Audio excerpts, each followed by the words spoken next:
Thanks. So I'm assuming most of y'all, and I'll apologize ahead of time, I have some type of bug or something or other, so I'll have a more subdued than normal presentation. I'm assuming most of y'all are somewhat familiar with Khan Academy, so I'll go fairly quickly through.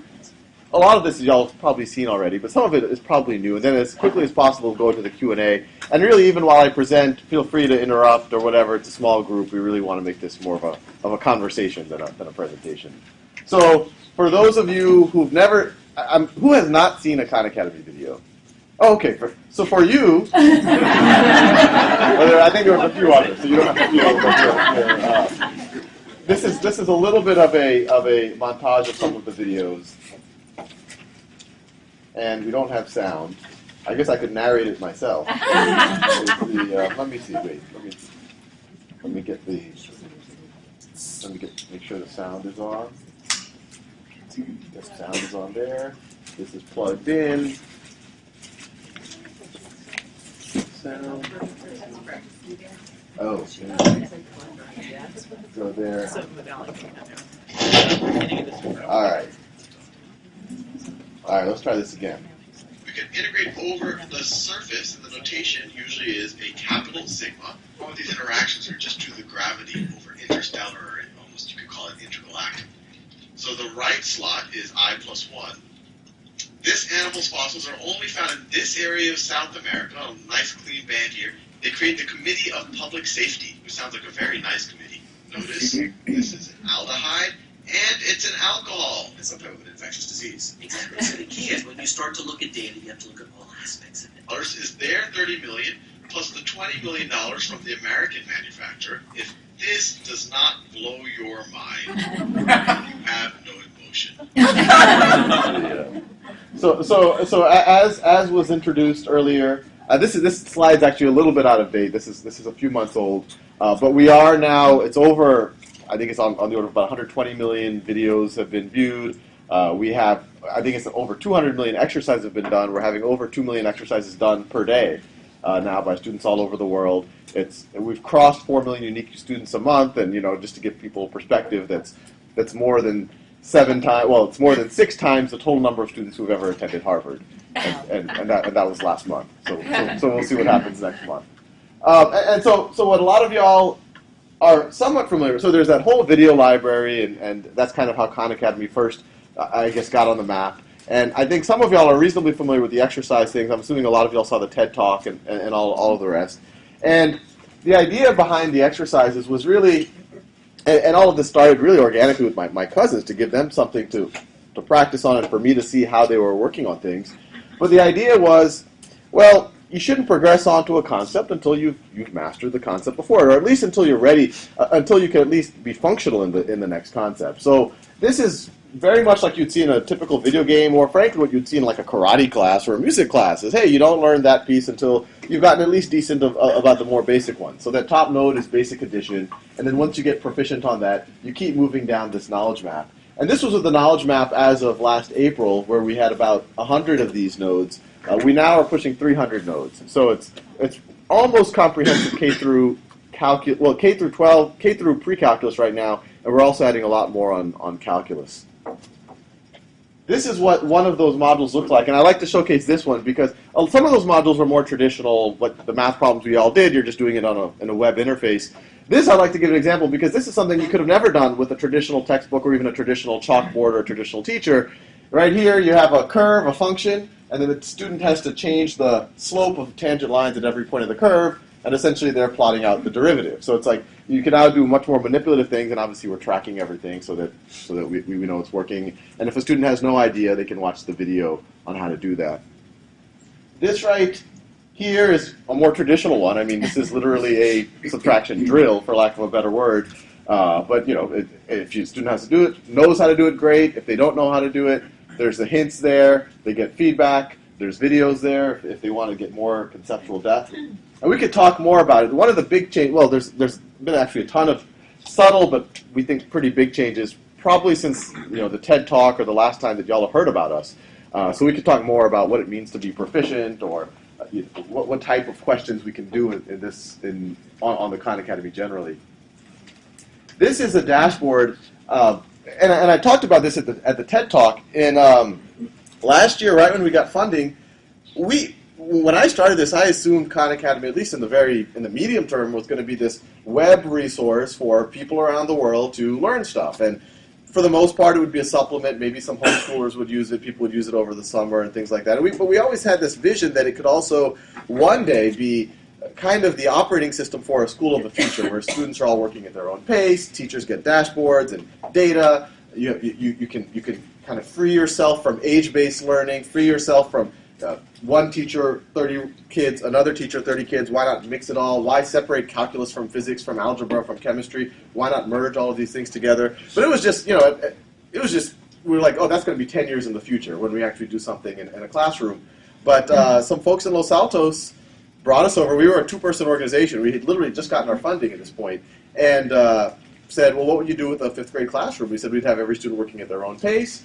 The teacher wouldn't give lectures anymore, but he or she would spend most of their time looking at dashboards of the students, figuring out who was stuck on what, and intervening only on the students who are stuck, or getting other students to peer tutor, and using all the extra time that they had, in theory, and now in practice it does look like it's true, to do more higher order things. That if you view education as a spectrum, here is kind of the multiplication tables, very rote things. Here is starting a company, or building a robot, or painting a painting. Right now, because of multiple factors, education is very focused on this part of it, even though most people want it to move over here. And so what we're saying is, let's try to do as much of this as possible. And we're constantly trying to push the envelope and let the physical environment move to kind of the higher order activities. So this was one of the dashboards for the Los Altos class, and you probably saw it while it was scrolling in. Each row here is one of the students. Each column there is one of those concepts that you saw on that knowledge map. And the model is, and you literally, you could visit one of the classrooms in Los Altos, and now there are many more classrooms. Summit is doing it, KIPP is doing it, Eastside Prep in Palo Alto is doing it. And actually, we've recently looked at the data. We have about 50 classrooms who are using it with we're working with them directly, but there's about 10,000 classrooms in the world that are using it, just using it. They're just going to the site, some teacher saying, hey, I want to do this. They're signing themselves up as a coach, and then the kids are using it on a semi-regular basis. But this right here, in real time, the teacher says, okay, that student is stuck on Pythagorean theorem. I could get one of these students to maybe tutor him or tutor her, or I could go spend do a very focused intervention with that student, or if there are other students who are having trouble, I could do a very small group intervention with them. This right here is some of the data, and this is all straight out of, you all probably saw this in the TED Talk, and a lot of these reports have improved since then, but it just gives a sense of what the students have been working on for the past. You can do it by different periods. Each bar shows time. Green shows exercises, navy blue is videos, and you can see the achievements that the students earned on any of those days. This shows the students' focus. The inner circle is videos, the outer circle are exercises. A teacher can click on any of those and actually see the granularity, problem by problem, of what the student was working on. Height is, so this is one of the earlier problems. This is how long it took him or her. Blue is right, red is wrong. They watched the video here, and so you can really see the narrative of the student. And now we've actually added features, I don't have it on this slide deck, where you can click on any of these, and you can actually see the narrative of you see a little mini timeline for what the student did over that timeline. So they chose this choice first, then they did this hint, then they watched the video, then they eventually put in the right answer. And so you can actually see that as a teacher. We want to do, well, we could talk more in the Q&A about where that could go. This, and I talk about this a lot, and I talked about it on the TED Talk as well, but we continue to see it in almost every classroom that we've been working with, this is a report that teachers get. Each line is a student. The horizontal axis is days working on the site. Vertical axis is modules completed. So it's a rough measure of progress. And in most of the classes, and we're going to work on this too, is we've been starting all the students at the very beginning. And so what we see is right in the beginning, a couple of kids race ahead, a couple of kids are in the middle, a couple of kids further behind. And in a traditional model, you would say, well, we have to choose who we cater to, or if we find it too hard to cater to them, we start tracking them into separate classes. Put those kids into an advanced class, put these kids into a remedial class. But what's neat is when you let them all work at their own pace and really even revisit some basic material that they might have had gaps in, we're seeing over and over again kids that started off below average or average often end up, and you don't know who they are. Well, maybe eventually we could do analytics to see when that's about to happen. But it's hard to just observe and know who they are early on, and some of those kids end up being the second or the best student in the class 1 month, 2 months, 3 months later. Much less, we don't know what's going to happen over 1, 2, 3 years, and we suspect there's going to be much more of that. And so just to give an idea of what it looks like, this is or I guess the energy level, because the one thing that we always talk about is that we view this as an enabler for making the face-to-face time more interactive. And the reason why I say the energy level is because whenever the press comes, they want to take video footage of kids on the computer, even though we're like, no, the point is that the kids are spending, some of the class time is spent on a computer, but maybe 20 to 30 minutes of it, and we're like, yeah, but look what it's enabling in the other part of the class time. And then they're like, no, but the story is about the computer stuff. But with that said, this video shows at least the energy level in one of these classrooms. From Mountain View, California, NBC's Kristen Welker has our story tonight. What makes fifth graders cheer? Would you believe math? Yes. I'm starting to really like math now. These kids are learning with the help of Khan Academy, an online school. You got it right. Good job. Videos that are interactive and fun, explaining difficult concepts in a conversational way. And there's a fun story that I like, that I think encapsulates kind of the fun of it. When that reporter visited that classroom, she saw a fifth grader doing trigonometry, normally 11th grade math or 10th grade math, and the reporter was impressed, sits down right next to her and says, so you think this is fifth grade math? And the girl got a very mischievous grin on her face, and she goes, no, I think it's sixth grade. She'll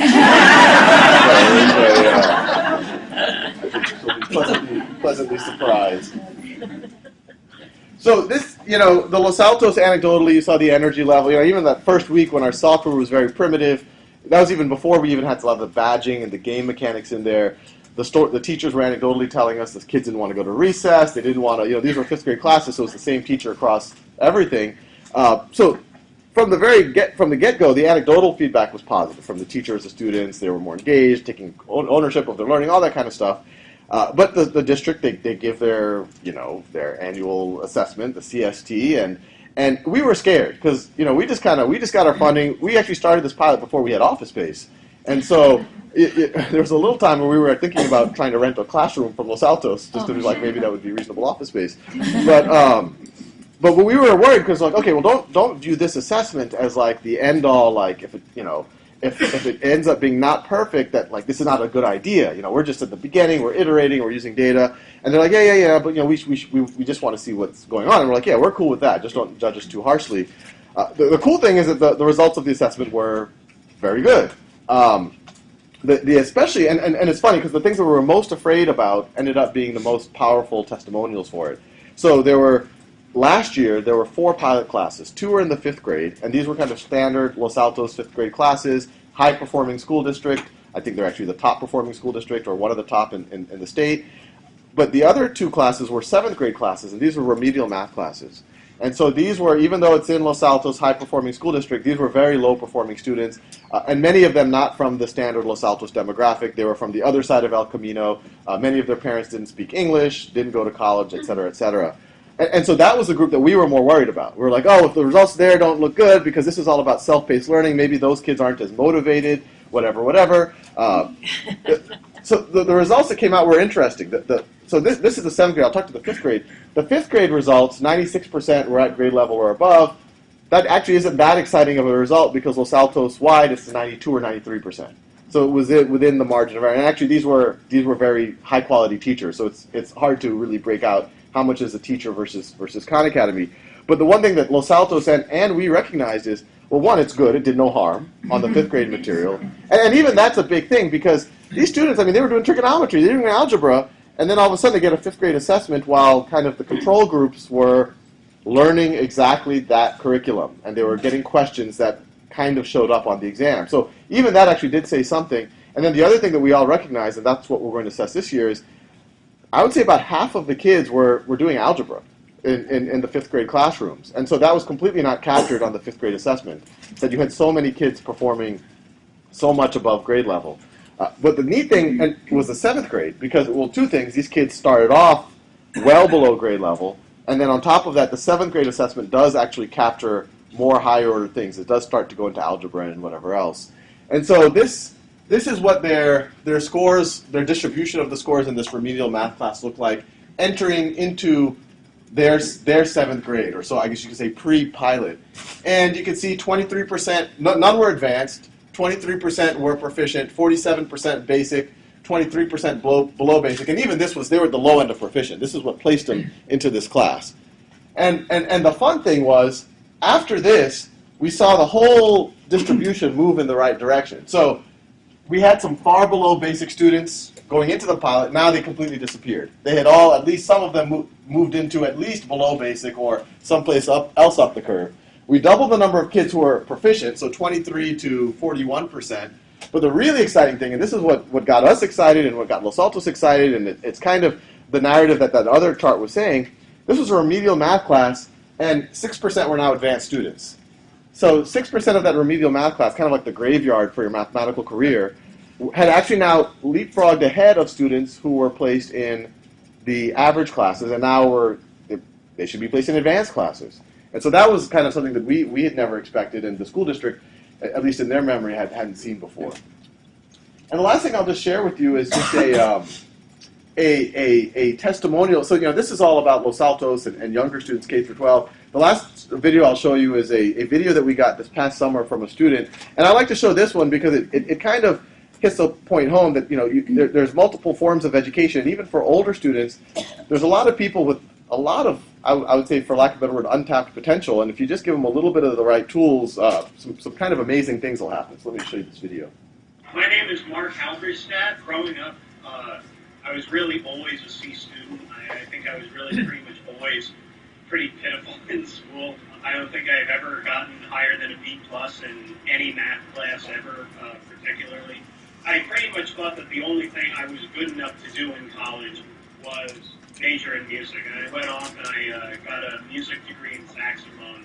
But I sort of almost felt that it was more I was getting it because I was terrible at everything else. Kind of worked as a saxophone player for a few years. Really what I wanted to do was do electrical engineering. And the last thing that I remember completely not getting was trig identities. So I went to YouTube and I did a search for trig identities, and Khan Academy was the first thing that popped up. Watched a bunch of videos in the trig playlist to kind of get caught up to speed. I watched all the videos in the calculus playlist. I watched all the videos in the physics playlist. Watched a bunch of videos on dividing decimals and even on subtraction by borrowing. I watched a lot of videos on arithmetic. That was in 2007. I did that until the fall of 2010. In the fall of 2010, I took a leap and I decided to go back to school and went to Temple University, majored in electrical engineering, getting a second bachelor's. And keep in mind, I don't think I've ever gotten above a B+ in math classes, and I was really a straight C student growing up.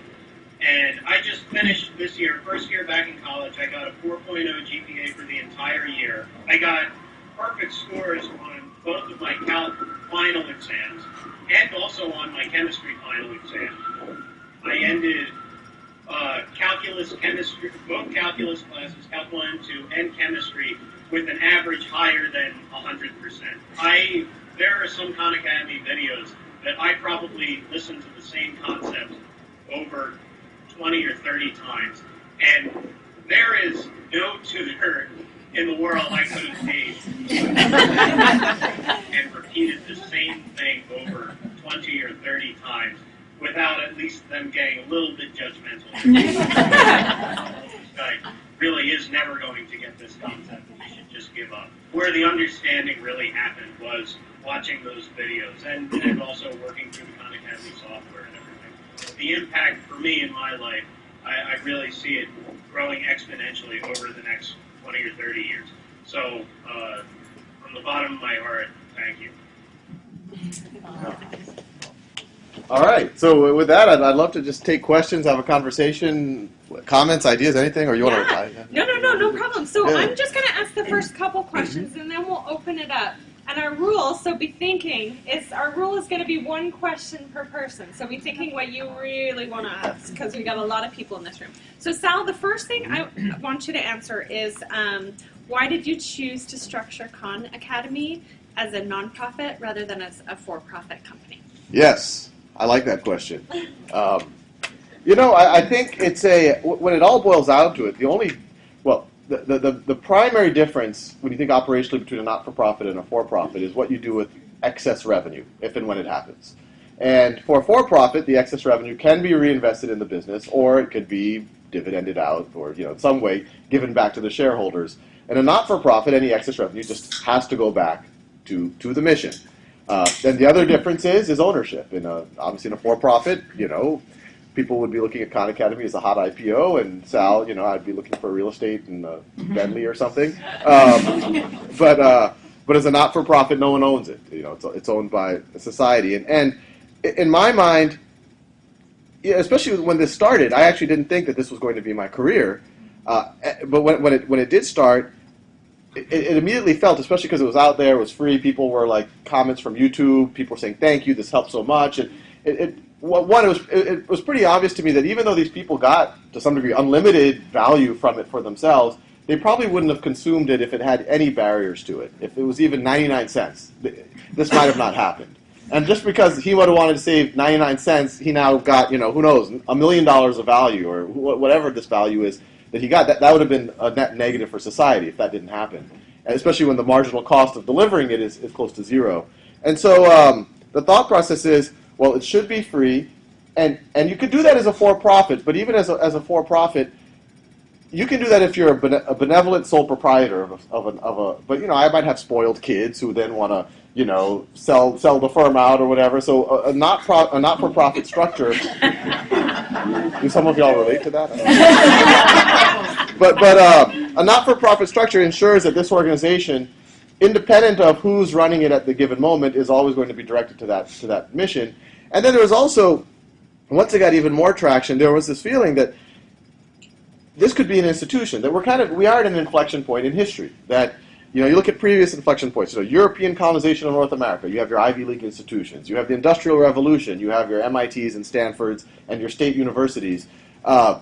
We are at least as big of an inflection point right now, and it seems like there's an opportunity for a new type of institution to exist. And for the most part, if you really want a long-lasting institution that's 100% focused on that real mission, you look at an example of the great universities of the world. They're all not-for-profits, and so that was the thought process. Thank you. Okay, let's have a couple of questions from the crowd. Dave. Hi. I'm curious about the scalability of this. I read in your last one of your talks that you had some resistance from school districts because you're basically blowing away their model. You're changing their curriculums. You're changing the fact they have different age people and different skill sets in the classrooms. How are you dealing with that as a scalability issue? Yeah, the fun thing about us is, from the get-go, the school stuff has almost been gravy. It's been bonus. If you look at the 4 million students who are using it, and that's grown 4 or 5-fold since last year, that's still 95 to 99% independent learners, homeschoolers, people using it outside of any kind of formal structure. Although, some of them end up with results like this, where they're doing, it's not, people ask me, is it supplemental? I was like, well, watch this video. Was it a supplement for him? I don't know. I guess it was, and that it helped him pass these exams, but to some degree, maybe the physical experience was a supplement to his learning. I don't know. But the schools, the way we've been approaching this, what's been fun about it is, one, it's been surprising to us, because we're not trying to sell any school districts on it, and we actually think one of the best ways to ruin kind of the momentum we have is if we tried to force it on teachers, or we tried to force it on districts. And so we were pleasantly surprised with Los Altos last year, how open-minded they were, and how fast-moving they were, frankly. And this year they're doing it district-wide. And it was them that said that we didn't say, hey, how about you guys do it district-wide? They're like, hey, can we do this district-wide now? We're like, all right. And so we're getting a lot of pull. And so what we're trying to do is, as much as possible, and even when we get pull from a district, we're like, well, don't force this on your teachers. We want buy-in to happen across, the entire ecosystem has got to want, especially when we're at this stage, where it's kind of, there are people out there, well, is this a real thing? Like, how do we judge this? And the last thing you want is people who are forced to do it, and you could sabotage anything if you really don't want to do it. So what we're just doing is we're racing ahead with this resource that anybody can use anywhere in the world. The schools that want to do it, we're eager to work with them because it proves it in different models. We did it with Los Altos last year. We're doing a broader one with Los Altos. Now we're doing it with different demographics. Eastside Prep in East Palo Alto, very good school, but catering to a different type of student. KIPP, Summit. We've had, what's been interesting, and I think it's not something that we did strategically, but whenever people try to do ed reform, they always go where the things are absolutely the most broken. And frankly, there's probably 100 things that need to fix simultaneously before you can, and that's why I think it's super difficult. And I think to some degree we've had, and even if you do fix it, and there are examples of amazing charter schools that went into tough neighborhoods and completely turned around, they have to sell themselves again when they go to the next neighborhood. Because to some degree, the parents in the next neighborhood say, well, if this new system you did or this new methodology is so great, how come they're not doing it in Los Altos? How come they're not doing it in Palo Alto or wherever else? And I think the fact that Los Altos was already great, and they decided we want to become even better, and that made a lot of other people say, hey, well, we want to do that too. Another example of that, and this was just kind of blind luck, there's a school in Los Angeles, the Marlboro School. It's a very prestigious girls' school in Los Angeles. They approached me and said, we want to do a pilot. We're like, okay, y'all are an elite school. We were open to it if y'all do something really that pushes the envelope. How about we have a mixed age group class? So 7th through 12th grade girls, all in the same class, all learning at the same pace. They tried it out. They're doing it right now, and it's been unbelievable. There's going to be a 60 Minutes piece on this whole thing, and we set the cameras there because it really was as close as what we think the school of the future is going to look like. We're in the same room, and the biggest complaint we've got from that is that the rest of the school is jealous because across whatever grade level, the girls who are in AP Calculus, but they're in that same room, they've essentially already learned their AP Calculus material because class time is all problem solving. It's all working with each other, and they've gotten their trigonometry and their pre-calculus that much deeper because they're tutoring the girls who are younger. And all their interactions with their teacher are, hey, I got this far, but I'm having trouble with exactly. So they're getting one-on-one attention. Their teacher has become their kind of almost their private tutor. And on top of that, they have much less homework. And so they've actually got the complaint that not only is it unfair that they're kind of able to do this, but they have more time to work on the other classes. So the girls are complaining that they're doing better in the other classes because they don't have to they don't have the AP Calculus course load or whatever. So it's been a really, and it sounds like this year there'll be a few other schools that want to even push it further where maybe we put 2 teachers in the same room with more students. So why separate teachers now? We think we just do it very organically. We want to do it with schools that are really open to this type of change, and then we point people to them. We're like, look, that's pretty cool. And when other parents someplace say, hey, that's cool, how come you're not doing it? The superintendent or the principal can't say it's money, this is free. They'll say it's my inertia or my comfort zone or whatever else. Love it. Yeah, Lucy. What are your priorities for the Khan Academy in the next 2 years, would you say? 2 years. Even 2 months is a long time for us. So I'll tell you what we're doing. I mean, there's a bunch of things we're working on right now, and I could even, it depends if we have internet access, so I could show you some of the interesting. We do have. Oh, we do? Okay, so maybe we could show some of these. So there's a couple of things. I continue making videos. I spend about half of my time making videos. I just finished microeconomics. Macro is in the process. I'm doing circular flow of income later today. If you, we brought on other faculty members. I don't know if any of you are familiar with Vi Hart. She is a YouTuber. If we have time, I'll show you one of her videos. It's pretty neat. She's kind of a YouTube personality in her own right, and we called her up and said, well, how about we pay you to do what you're already doing? And she was all suspicious, and she's, what if I just wanted to drink scotch for a week? And I was like, as long as you eventually make some videos. I think she was really trying to test an edge case, because she's actually a very responsible, good person. I'll show you some of her videos. They're pretty amazing. But she's joined. There are 2 art historians, Beth Harris and Stephen Zucker. These were art history professors.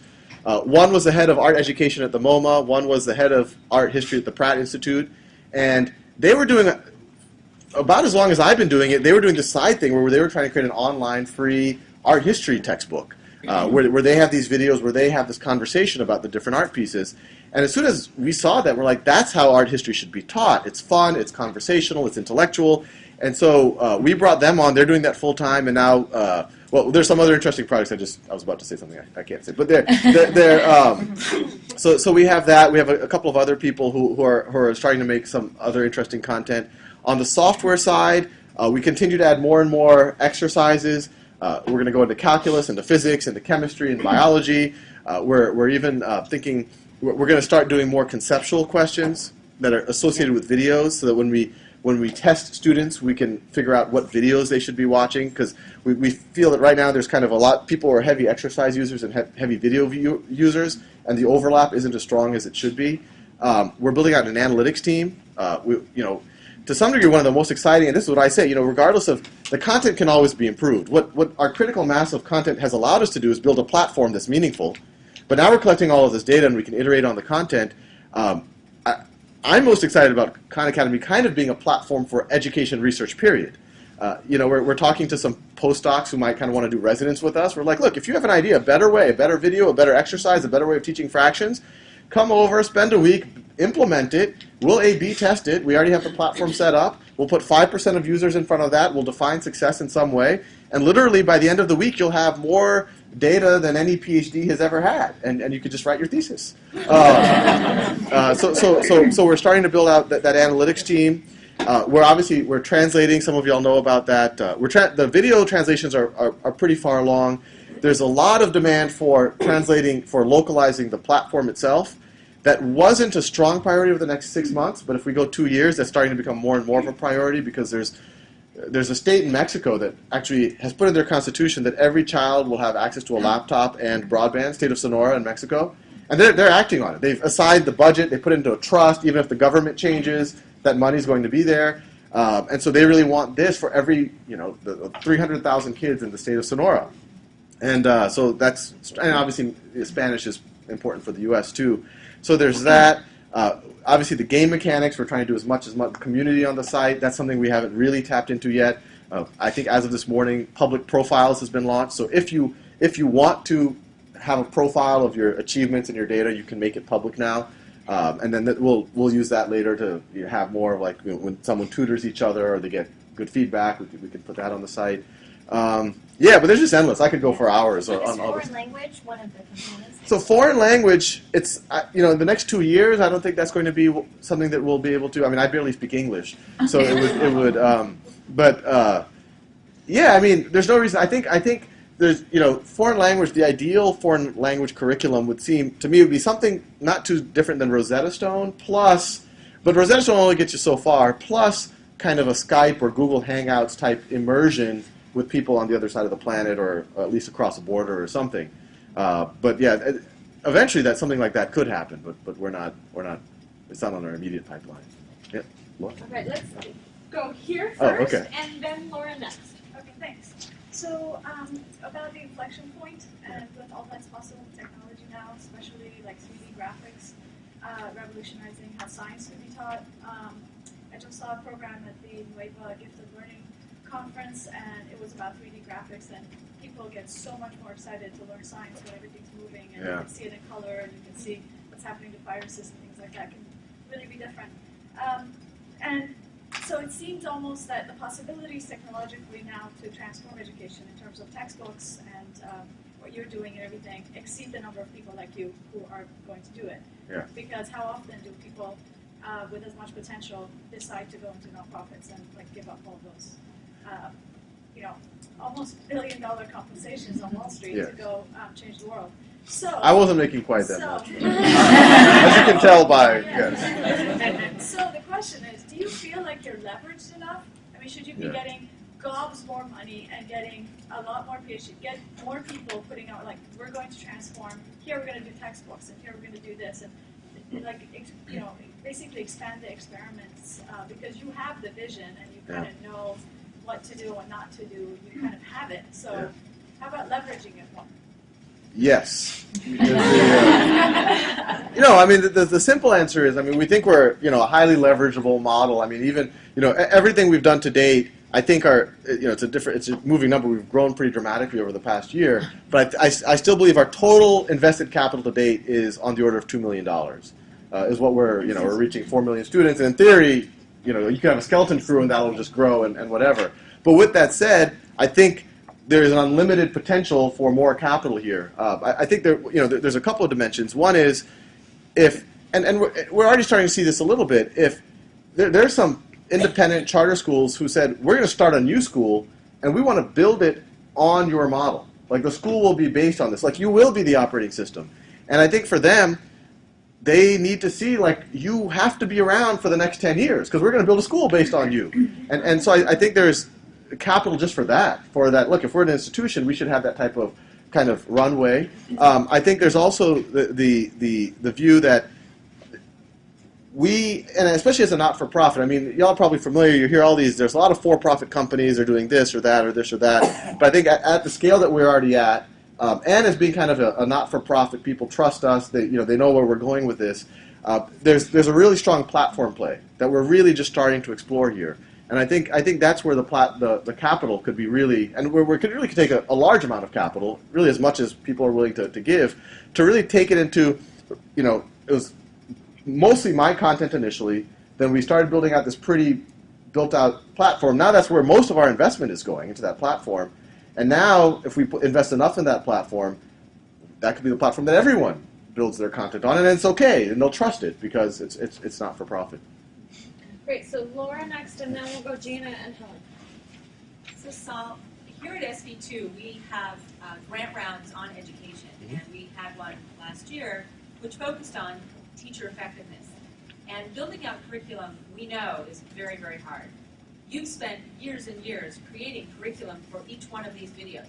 Can you give us a sense how you created these curricula and what process you do, what kind of research you do to decide how to teach fractions or how to teach macroeconomics, and then how to lay it out in a certain number of videos to actually have the student learn the subject? Yeah, no, that's actually a really interesting question because I mean, I took the most naive approach possible. Like when I was just like, well, let me do a video on this, and then like, oh, I didn't cover that yet. Well, let me do another video on that, and then I'd kind of just keep making them. I was like, let me rearrange them a little bit.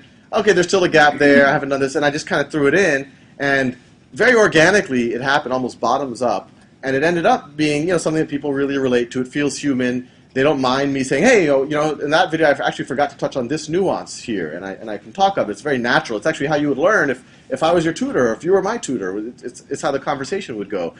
What I think happens this is happening in 99% of education materials is some group decides, okay, we need to cover X. And then they go get some experts in the field in a room like this, and they'll argue about what it means. And they literally will argue about what it means to cover X. And 6 months will go, and they'll hammer out a very detailed outline of all of the concepts and of what X is. And then they'll hand that over to another team of experts to write scripts and questions based on that thing, and that's another 6 months. And then they're going to go find people, teachers, whoever, and say, here's $20, read the script in front of a whiteboard. And I think what you saw in that process, and that is really what's happening, is 90% of the process, of the resources, the process, everything was on this top-down planning and arguing and whatever else, and 10% or 1% was spent on the actual content that the person will interact with. And then the end product is someone reading a script. The next step is when X goes, and we've all seen those videos.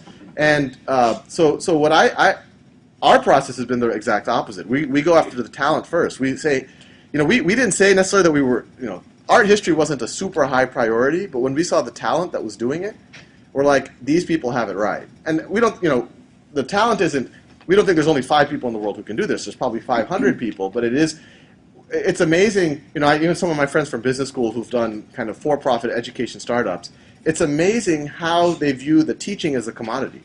They view everything else, the platform, everything else, the business, that's the value add stuff. And when the rubber hits the road, they're like, oh, I'll just hire some teachers to cover that concept. And they don't, and there are great teachers, but they're not even selecting for the great teachers. They're just selecting for a competent script reader. So what I'd always argue for is the bottoms-up approach is possible. If someone's looking to make a curriculum in X. I mean, I was talking to some people who wanted to do sex ed yesterday. But what I told them, because they were kind of going through this process where they had this curriculum, this and that, and they're like, I was like, you know what, just go make a competition or something. Say, make a video about any topic in sex ed, and then you'll find, hopefully, you'll get hundreds of submissions. You'll find one or two people who are intelligent, smart, you know, a non-juvenile humor, but humorous in a good way, in an intelligent way. And something that, even if you're watching something that you kind of knew about, you're like, oh, that's interesting. That's an interesting nuance there. And if you find that talent, then just get them to make a bunch of videos, and you can guide them a little bit. You're like, oh, you did a good job there. How about another one on this or that? And I think you do that, it'll be much more efficient, and it'll be a much more captivating.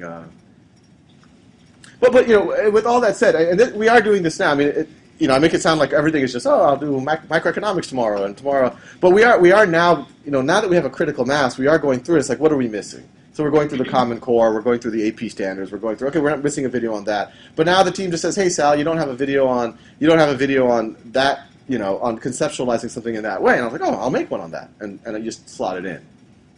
Right, Gina. Okay, a lot of what you're talking about is learning in schools, but not all learning takes place in schools, particularly in developing economies. So I see your platform not just a way of improving or reforming schools, but deschooling learning, perhaps, and letting learning take place wherever it can.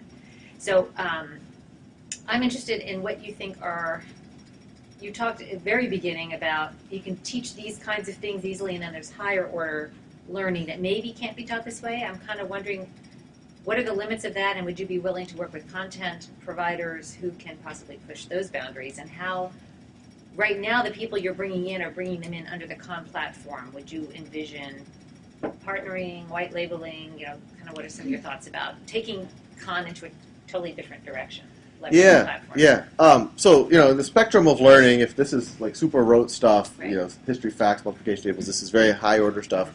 You know, I think, you know, we are more, I'd like to think, than rote, especially. Well, you've got micro, macro. Exactly. And we got, you know, and I go through great pains for the conceptual development, but, you know, there's still things that you cannot do at Khan Academy. You cannot build a robot on Khan Academy, or you cannot paint a picture or write an essay right now. But I think, you know, it's an open question. I think this thing we can constantly push it further and further. I mean, there's not an area of even higher order learning that we can't at least brainstorm how it can be done in a scalable way online. There'll always be a value to the human interaction, that human bonding, the mentorship, and the role models and all of the rest. But we can probably do more and more, or at least facilitate tools to make this stuff happen better and better.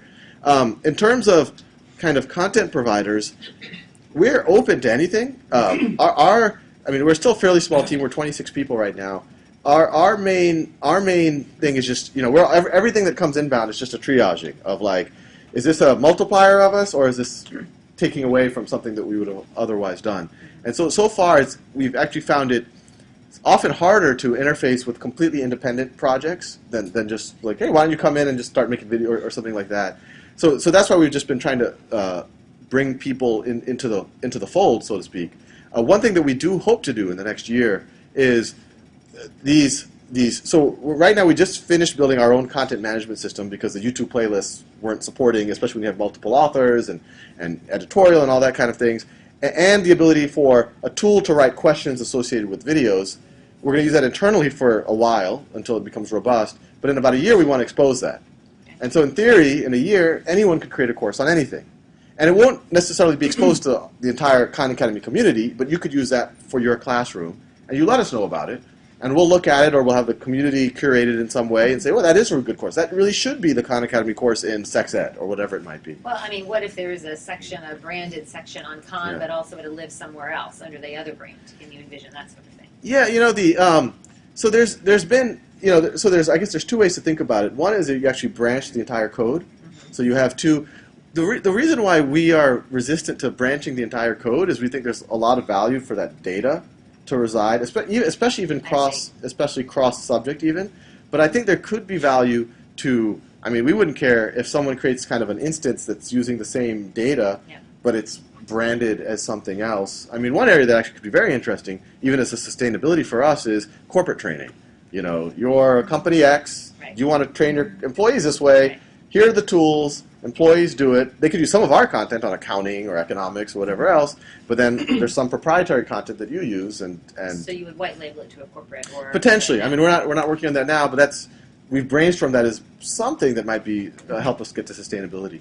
Okay, next we have on that topic. on that Okay, topic. it's that's interesting because as I said, I was talking to some teachers over the weekend, and they were saying, well, what if we wanted to insert a little piece of something that we have to get across because of state standards? We have to cover this topic this month, and they were saying we'd love to use it, but we're told we have to meet these state mandates. And so they were asking, are there tools where they could insert one of their videos for the kids to watch at home too? And we're asking about the tools and the platform. So So the simple answer is not right now. I mean, we see that in the schools we're working with, and we see that even more. So what's good about a Los Altos or a Marlboro school is their kids are already, they have a lot of freedom. It's kind of, it's funny because we did an assessment of some of the students this year. And they call it a pre-assessment, but it was already into the pilot some.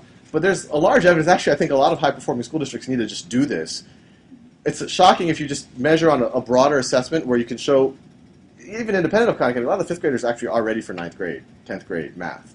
And so I thought when you see that, it's like almost criminal that you're focused on 5th grade content for so many students. But what we're seeing is a lot of the charter schools, especially in the underperforming areas, they're so focused on, this has to happen by this week.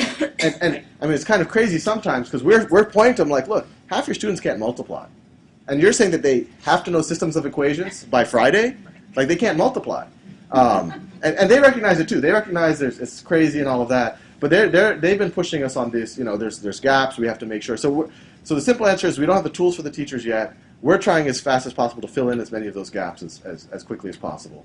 And who's doing all your coding? How many developers do you have? Did We you have- just develop this, or who? No, the very first version was me just hacking away. But for the last year and a half, we've had a much more competent team working on it. And so now we are at 14 developers.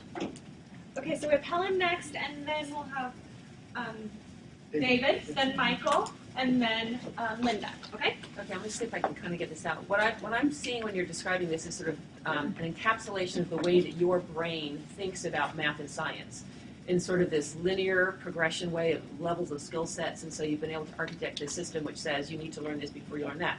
There are some disciplines where that would also be very helpful, like vocabulary, reading, and grammar. Yeah. Are you thinking about moving into that, or would you need to find another you Yeah. who thinks about it that way Yeah. in order to architect that? There are other ways where, like with art history, maybe you can just do a lecture about this and a lecture about that. Yeah. It's not the same sort of do these 5 things until you get them right, and then you can progress. Yeah. It's you might be developing different ways of teaching things depending on the content, but in order to, are you thinking about migrating into English like that? Yeah, so grammar is something that is actually high on our list, and that's something that I might be able to tackle myself.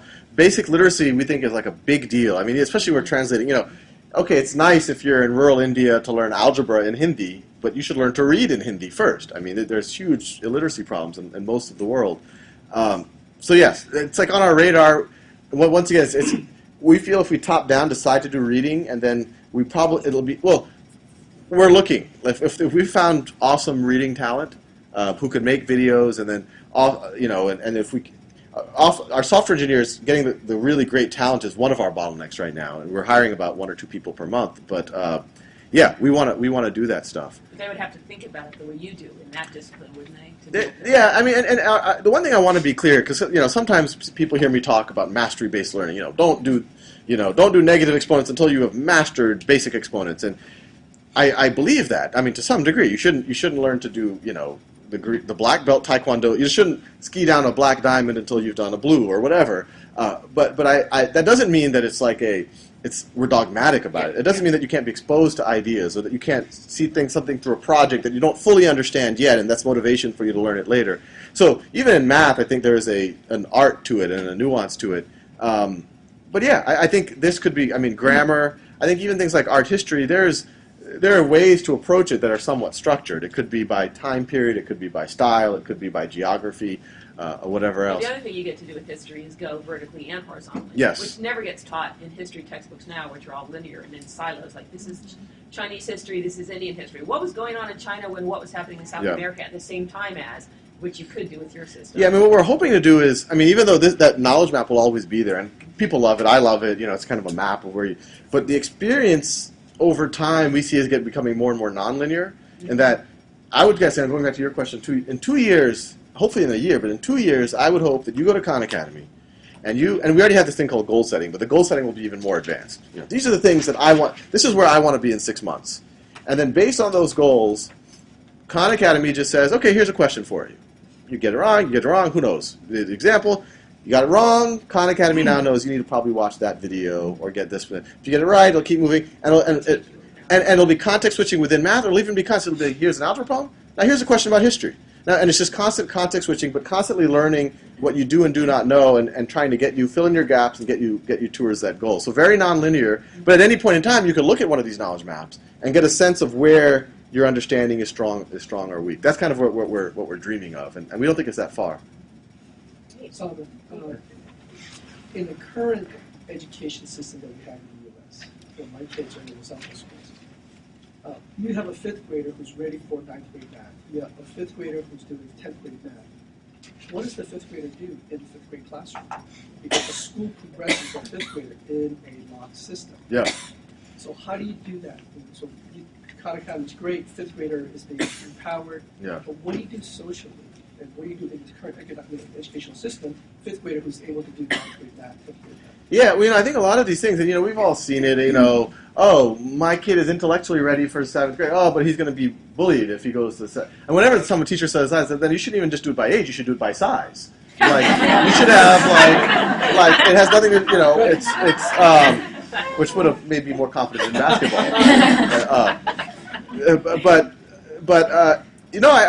What we're hoping, and as was alluded to in the introduction, we are thinking about, we're doing a little summer camp this year, but we do have aspirations of starting at least one kind of pilot school. And what you do with that, once you get rid of the assumption that all students work lockstep, and you start saying, well, every kid works at their own pace, and for the most part masters concepts before it moves on, and a lot of time is freed for projects or open-ended discovery, whatever you want to call it, you can rethink every assumption about a school. Like, why do you have to have walls between classrooms? Why do you have to have separate subjects? I mean, I recently I gave a talk at a school in Cupertino, and like that bell that rings, I mean, I told them, like, why don't you play like wind chimes or something? Like, it would be much more pleasant. But like, it reminds you how jarring that notion is. And there's a bell. Oh, okay, let me stop and let me go do something else now. And all of those things are a little bit crazy. I think the school of the future, you have really cool environments to work in. You're surrounded by peers of all ages, and the spectrum just keeps going all the way to paid teaching assistants and teachers. And it's just a constant spectrum. And you're learning at your own pace on a lot of the core academic stuff.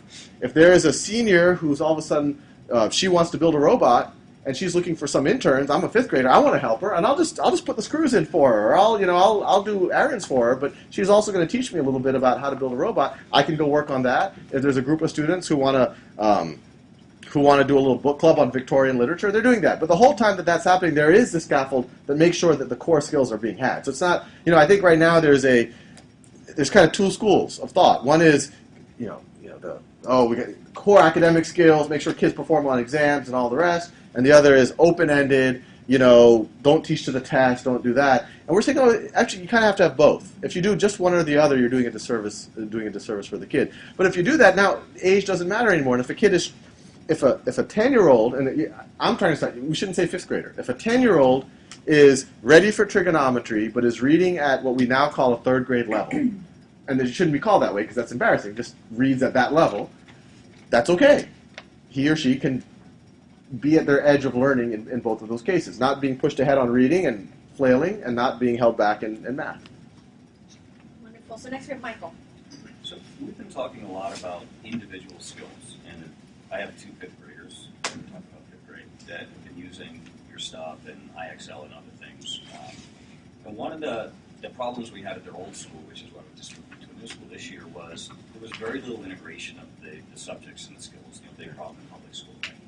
And the new school they're at, they're doing things like solving word problems in Spanish. Yeah. Right? So they're really forced to learn Spanish. Yeah. they're writing in math because they're picking a mathematician from some historical period, so they're combining history and math and writing. Yeah. And I've seen such an improvement in their higher order kind of understanding of these things, but also just a huge improvement in their writing skills, and their creative writing skills, and their ability to think in writing. And I'm curious how you see that working with a more skills-based approach, and do you see eventually what you're doing integrating those things into, as I guess education says today, more holistic?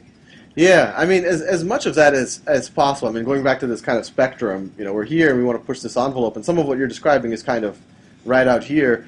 I think we'll be able to experiment with some of these. I mean, some of this might be us doing it in a physical environment and saying, look, we've enabled all of this part, and now if you have all of this part, here's what you can really do and push. And it sounds like that school's pushing the envelope in very good ways.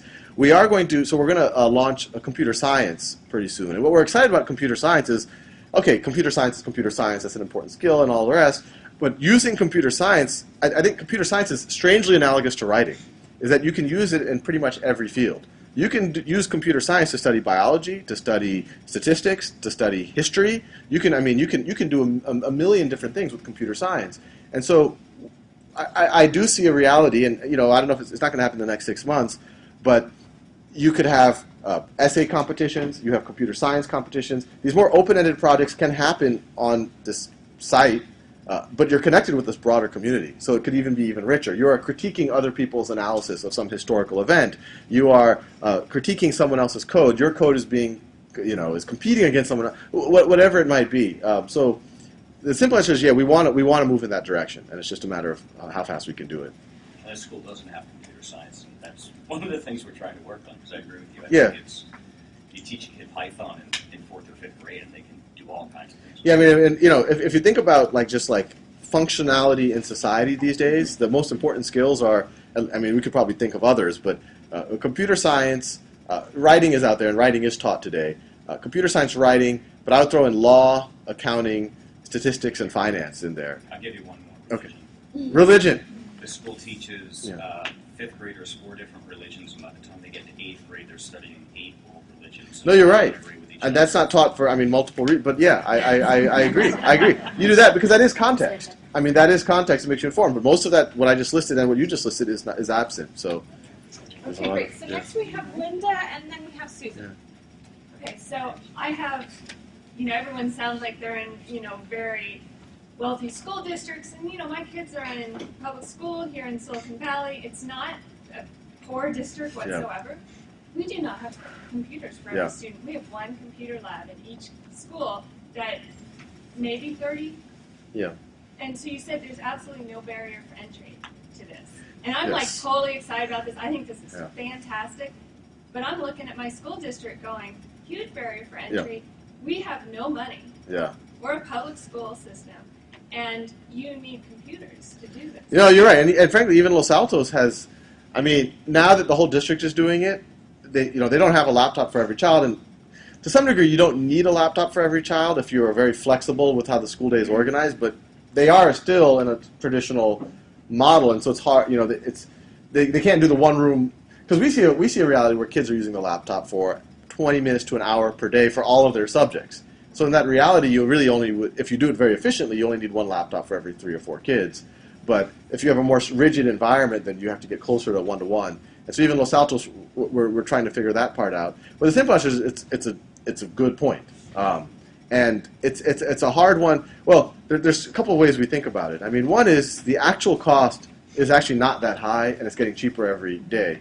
If you say a laptop, let's say one laptop for every 2 children, you can get one now for, a Chromebook for $300. Let's say you can use it for, let's be conservative, we use it for 3 years. You can use it probably for more. But it's $100 per year for 3 kids. It's $33 a year per kid. And that's out of a $10,000 per year public school budget.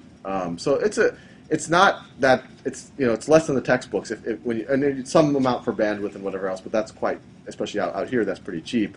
What we're hoping is, there was a New York Times article a long time ago, not a long time, like 6 months ago, about iPads in the room, but it's not being used, and people are doing it just to look trendy and all the rest.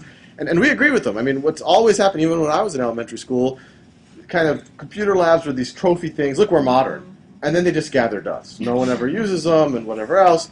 And what we're hoping is we're one of the first to say, look, now you have a legitimate use of a computer in the classroom, and computers have gotten cheaper. And I think the big part is actually tracking. It blows my mind how much money is spent giving laptops to school districts, even in the developing world, and no one even wrote a piece of software, which you could hire an intern over a weekend to write, that just pings that this computer is being used. Not even saying how it's being used, that it's on and it's being used, and just that information would be worth tons. But then now to actually not only have that information, but it's being used by this student, this is where they are mathematically, this is how they're progressing, this is who's been helping them, and all the rest, and then you can get to another place. But I agree, it's not. We're hoping that, knock on wood, that it solves itself over the next 4 or 5 years. I mean, I don't think it's a money, it's more of a will allocation type of thing. All right, next we have Susan, and time check, we have 25 minutes left, so if you have burning questions, Joe will be next, and then Andy. Yes, sorry. My question's about the potential context of using this even beyond K through 12, and it seems to me some of it could be used by college students. Yes. Who are taking all the intro classes. Like Mark. Yeah. Yes. Yes. Over time, and I'm wondering, do you have the concept of developing like a user guide and maybe not a chat room, but someplace to check in for those who don't have the teacher mentoring them through the program? Yeah. No. So the simple answer. So I mean, actually, if you look at most of our user base right now, the center of mass is actually close to that freshman, sophomore in college. That's where the center of mass is. I would say the later years in high school and freshman, sophomore in college. We have a lot of, we have calculus, we have differential equations, linear algebra. I'm doing economics right now. So those are really freshman, sophomore classes in college. And we're going to make the exercise content shortly that covers a lot of that stuff.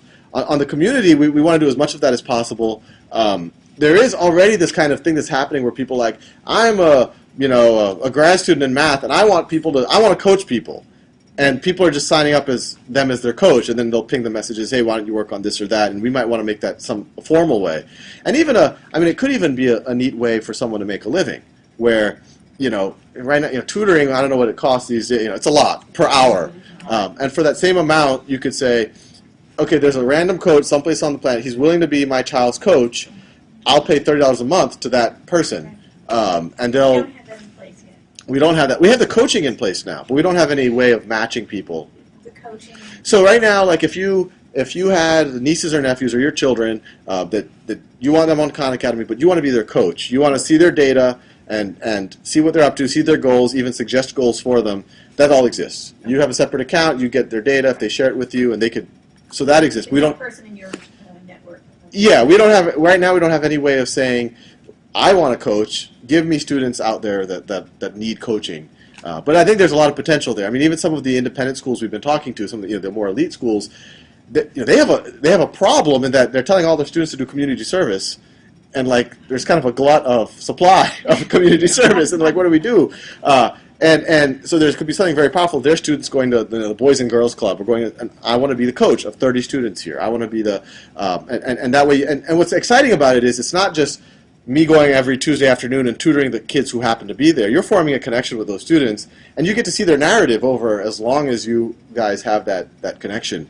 In terms of, I think college is actually a very interesting space generally. We're in some talks. We'll see where it goes, but there's this could go into a little bit of Khan Academy sustainability.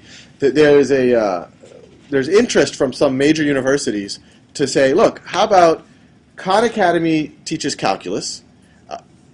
One of our grad students, our students become coaches for students, probably high school students in the area, to do calculus, and that once they show a certain level of proficiency on that, they go to a proctored environment, they take an exam administered by the university, and if they pass, they then have the option to pay tuition and get the credit hours for the class. And Khan Academy would get 10% for doing and so something like that could be it's really the ideal model. You should only pay on success. Natural extension is could be taught the whole college prep. I think the college. Well, yeah, there's things are happening in the. I mean, there's us. I don't know if y'all know about MITx, this whole initiative at MIT. I mean, if they do it right, that by itself is going to be a game changer. I think it's going to make other universities do that. It's going to. What MIT did OpenCourseWare, 2000 or 2001, videotaping MIT lectures, putting them online for free. now they're saying, well, that was good and that had its use, and I think they're looking at Khan Academy to a certain degree. It's like, okay, we should, one, make content that's for the internet form factor, not just a camera in a classroom, and we should make exercises and all of that. So they're essentially going to make, and we've been talking to them, so it's kind of a complementary thing. They're going to make this type of thing for signals and systems and all the advanced stuff that MIT might do. But the real game changer is they're also going to create this assessment called an MIT X assessment. So that, and they haven't sorted everything out, but you go to a proctored environment, it's very cheap. You could take the MIT X assessment in algorithms, and it's $100 or it's $200 or whatever it might cost, and that's a game changer, because I would suspect that MIT X assessment in algorithms or computer science or whatever it might be, that micro-credential, will have more cachet in the job market than a CS degree from many, many places. So it's $200. Wow. Did you see what Sebastian Thrun has Yeah, I saw Sebastian Thrun, the Stanford professor who left to start the for-profit. Is it for-profit? Yes. No, but he's good. We talked to him. I mean, I think he was inspired by you. That's how we. Yes, I am his muse, except for the capital structure. Okay, we're going to go to Jeff. Yes, you mentioned an iPad. What about mobile devices, smartphones? Are there courses that actually can be taught on smartphones? Yeah, we're trying to, our site, if you go on a smartphone, we have a mobile version of it, so you can consume the videos. In theory, it would be really nice to be able to do the exercises on a smartphone or a tablet. We do have an iPad app coming out. We'll just have a kind of a rich video viewing experience. We've realized that it's actually not as trivial as we were hoping to have kind of a shared platform, so we make an exercise for the web and also have it being meaningfully usable on. It's already usable on an iPad. I mean, you can open up a browser on an iPad and do Khan Academy, and it's usable. But for truly native iPad experience, we don't have that yet. But what about in smartphones with the small screen? Yeah, I think we'll eventually, especially once we start building so right now we have videos and we have these dynamic questions that will generate an infinite number of questions. We don't have static questions, and we're starting to realize that we do need static questions. And it actually is crazy that every teacher in the world has their own set of questions, that they're not one shared repository from a trusted party with analytics and data on the questions. And I think once we're going to start building the tools to build those things. And so once we have a large repository of questions, I think that's something that's very easy to surface on I could imagine a world where there's a Khan Academy Pursuit game, and you could take your Trivial Pursuit board, and it's, instead of saying magenta is entertainment, magenta is now organic chemistry, and and you just automatically can play Trivial Pursuit with different questions or something like that. All right, Andy's up next. Anybody else after that? Yes. Sorry, what's your name? Lisa, and then Jane, and then Phil. Thank you. You talked a little bit about doing more analytics, and it seemed like even with A/B testing, there are ways to improve the user experience and how people are interacting through the product. I guess my broader question is, what ways have you thought about using the data? Have you observed some interesting things from mining the data, and would that be potentially helpful to publish or share with others? Yeah, no. So that's actually becoming a big emphasis on what we're doing. We have our A/B testing platform set up. We're probably running 5 experiments right now. A very simple one that we've ran. I mean, there's some more complex one, but it kind of shows the power of this. And we have this thing called review. And it was called review before. And we're like, well, what happens if you call it deeper learning? And we, 5% of them call it deeper learning, and we had like 20% more engagement. People were more likely to do it. And that's just a change of a word. And we're, so we're doing a little change of fonts and colors. But we're also doing, we did a change of we changed what it means to become proficient. And so we did an A/B test on, okay, we want to optimize for as little work as possible with as strong of a signal as possible, that you really are proficient. The probability of you being able to do this type of problem in 3 months, 6 months, or 9 months is X, Y, or Z. As much as possible to be able to predict that. And so, we're trying to do as much of that as possible. And so outside of improving the people's experience, are there things you can derive from it, such as, the traditional 5th grader has the capability to operate at this traditional 9th grade level, or the sequence of learning subjects are better done this way, and we could substantiate that with data showing. So we have the potential to do that. Right now, we don't collect much data on them. Right now we don't collect any. We just know their Google or their Facebook IDs. If we collected their gender, their age, other demographics about them, there's no reason why we couldn't start doing that. And we probably will do. I mean, I think that's the other benefit of being a not-for-profit. people trust us. We're not going to sell the data to marketers, and it's all to make the experience better. But I think once we have kind of more reason for getting that data, we'll ask people for it, and hopefully it'll make their but yeah, I think all that's possible. We're not doing it right now. All right, Lisa? So this is in the spirit of future-oriented, ambitious questions. I was curious if you thought about teaching curriculum around problems that don't have right answers. So particularly around discovery skills and some of the just future-oriented problems that are really about wicked, figuring out how to. Yeah, no, we want to do. I mean, I love, I love kind of highly complex, nuanced games and things like that, and simulations. And we want to do as much of that as possible. I did a little summer camp when it was just me, and we played a bunch of different games. But one game that was fascinating is I had six kids playing a game of Risk, and then had the other 20 kids trading securities based on the outcome of the game of Risk. And I had them every time that a trade happened, they had to go through the clearinghouse, so they had to say that A bought from B for this amount, and I would type it into a spreadsheet so that we could look at a chart later on, right? But to do that, I had to be really motivated. It was really hard to keep track of, and it was inefficient for them to write stuff, give to me, and that. I mean, how cool would it be if we just had a little part of the site where a teacher could say, hey, we're going to run this simulation right now, and it all just happens, and then we can analyze the data. Wait, why did that security trade for over 100 when, at most it would be worth 100 or whatever else? I think it would be fun, talking about meta-level stuff that could be applied to multiple courses. I think things like decision markets are fascinating, right? Because you could do a decision market on who's going to win the Pulitzer Prize, right? All of a sudden, you're understanding statistics, you're understanding markets, and you're understanding literature all in one fell swoop. It's kind of what we were alluding to earlier. So we want to do as much of that as possible eventually. And it's really just, there's huge need, just basic algebra, huge need. Basic calculus, differential equations, we're going to hit those as quickly as possible. But, there's an infinite amount of stuff that we want to do. I mean, in the next 10 years, I hope to see a lot of that. Great. To Jamie and then Phil. You and Jocelyn both mentioned in passing the summer camp this summer and an actual physical school. And could you elaborate a bit about what the plans are, potential timeline, location? Yeah, so we're doing the summer camp. I think we're calling it the Khan Academy Discovery Lab. And actually, the whole point of the summer camp is to experiment in a physical environment with the stuff that Khan Academy does not do today.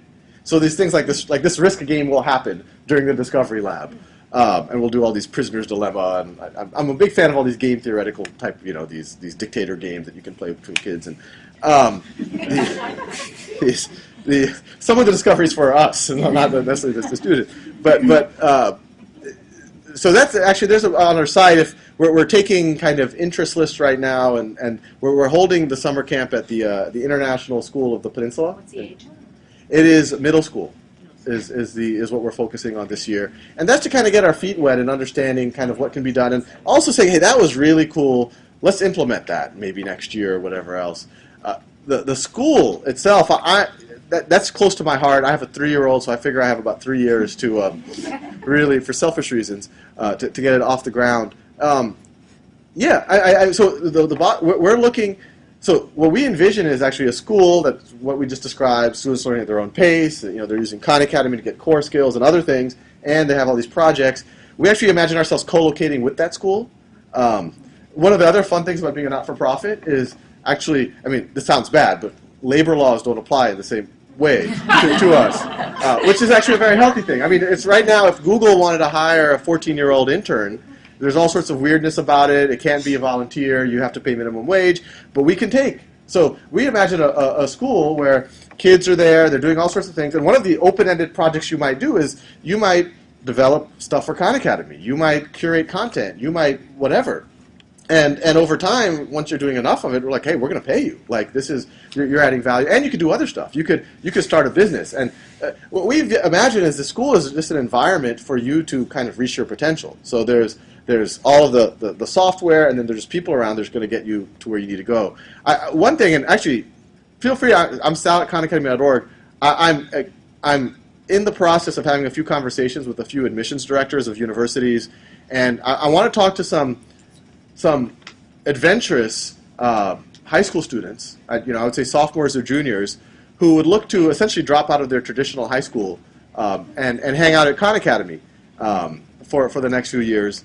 And I want to talk to the admissions directors to make. I don't have to say you have to admit these kids, but like, am I screwing up their future if they drop out of Gunn High School and they spend the next? I don't think they are. I think it'll improve their chances of getting in wherever they want to get into. But because if you start with that, because I actually think a lot of what I just described, the school of the future, it really is as important as you need to have an awesome teachers and teachers. You need to have an awesome culture at that school, and that culture is set by the peers that you seed it with. My wife always gives me crap about this. She's always like, oh, well, you're just going to get all the best kids, and that's easy. You put the best kids in the room, and what I keep emphasizing is that, no, I think you do need a seed with some of these amazing kids. These kids that would have just done amazing things on their own, and to some degree it's a crime that they're sitting in a classroom just doing this all day. But once you seed it with that, and that's the dominant culture of the school, then you can take kids that wouldn't have naturally gone in that direction, and then they're surrounded by that, and then they will want to emulate those older students that are starting businesses or composing music or whatever else. So the school, we found a guy who I'm pretty excited about, who could be that, we said we're looking for our Dumbledore. Because once again, we can't run the school directly. The school involves a lot of things. We can co-locate with it, and there's one guy that we're pretty excited about that could be that kind of head teacher. And he's amazing. He's like MacGyver. He literally is like a living MacGyver. Like he can turn this into a satellite, like if he wanted to.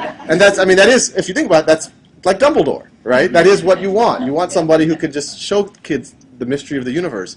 And so if he might be that ideal person. He would be a teacher at the school, the head teacher at the school, or one of the head teachers, and also the entrepreneur who kind of helps set up this whole thing. But in the process, we might start bringing in a couple of these 16, 17-year-olds who want to do something ambitious with them. We'll make sure that they can still do well in the AP exam and the SAT and everything else, and they'll still go to a great university. And once we start that, then we can start getting a few 9th graders and 8th graders and build out the whole school.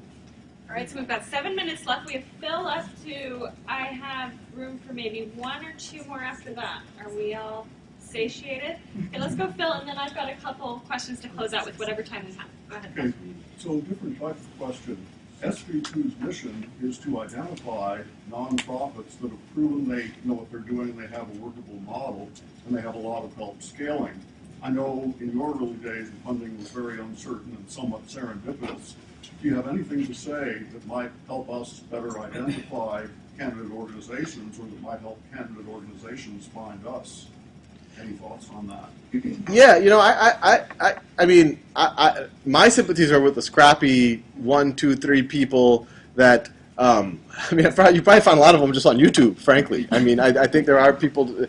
That's how we found Beth and Steven. They were sitting there scraping around for like $5,000 grants 6 months ago, and now, because of just a little bit of validation and just a little bit of funding for them to essentially be able to quit their day jobs, there's I can't talk in detail about what some of the projects that are happening with some of the museums of the world, but in the next few years they might become the voice that you hear when you go to any museum in the world. When you look at a painting, they're the voice. And so it just took a little bit of validation, a little bit of them to be able to quit their job to do it. I would look for the people who don't. I would not want the people who've written a business plan that says, once I have money, I will start working on this. You should have the people who, even without money, they've started working on it, and they've already built something that is kind of interesting. And even at least there's a very small group of people who've already said, wow, this is really helping me, and maybe with a little bit of money, they can, and the model is scalable. With a little bit of money, they can scale. And, the most scalable things are internet-related or, whatever.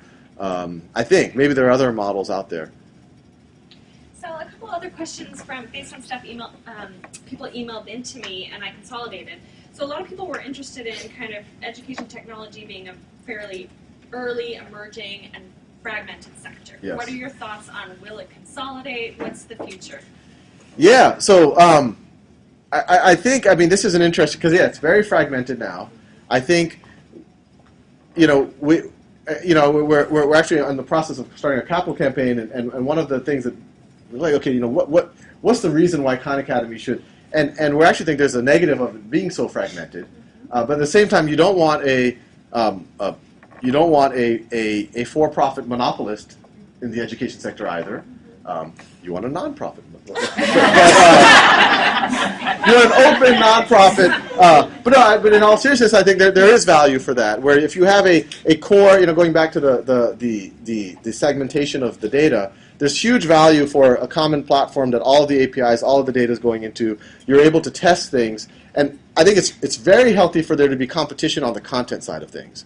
So one thing that we want to do at Khan Academy is I don't want this to be about cult of Sal, Sal's videos, or what have to be teaching kids in 50 years. The competition should be if you make a better video on the debt crisis, whatever it is, we A/B test it. The platform is there. Hey, it's objectively better.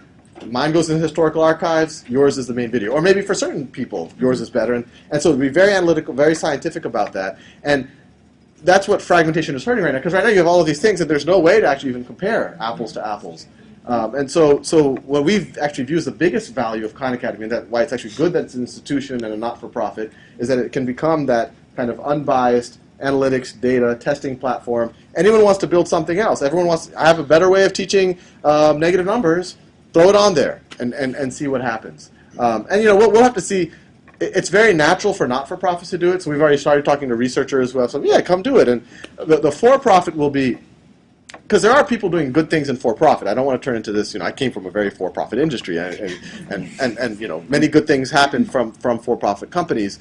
But we do. I mean, we can see a reality where our platform for-profit companies can even start businesses on our platform. So I guess it could be analogous to like a Zynga, Facebook type of relationship. But then that, once again, we get the objective data. Is this really better? And they'll always have the competition of the not-for-profit or the freer content that's out there. Great. And you've talked some about kind of that you want it to organically be that school districts come to you and want this. What advice would you give to parents? What's their role in kind of trying to bring this kind of innovation into their schools? Well, I think there's a bunch of. One thing I tell parents, they could do tomorrow, not even using the school district as a gating factor, is they can start doing it themselves. I mean, there's some parents that say, one of my child just got on it, loves it, is addicted to it. The other one, not so interested. And I've always, if you do it, then even that other, it'll change the culture and what's happening in the house and the conversations and all the rest. In terms of the school districts themselves. Especially the local ones out here, they should just reach. We've had conversations with almost every district, and they are, on some level, interested. We are probably so any one-off teacher can do it tomorrow, but it's not a trivial thing today to do it because there are gaps in the content. We're trying to close as many of them as possible. I would say a year from now, they will be 99% filled. But today, it is what it is. But any teacher can do it today and maybe fill in the gaps in their own way. By next year, it'll be, not only will that be there, but we're also going to have kind of a self-service, kind of an automated version of what we are doing with the schools, which is connecting the teachers so that they can share experiences and best practices, documenting best practices, videos of classrooms that are doing it well, things to watch out for. So part of our implementation process with the 50 classrooms this year is to document that as well as possible so it becomes self-service. So I would say, it doesn't hurt to even start having a conversation with school districts now about it. But I think around, late summer, early next year, there will be a lot of documentation on it. You can point people to it. You could, if it's local, we'd probably send someone from our team to chat with people and see what happens. Great. Well, on that happy note, let's have a huge round of applause.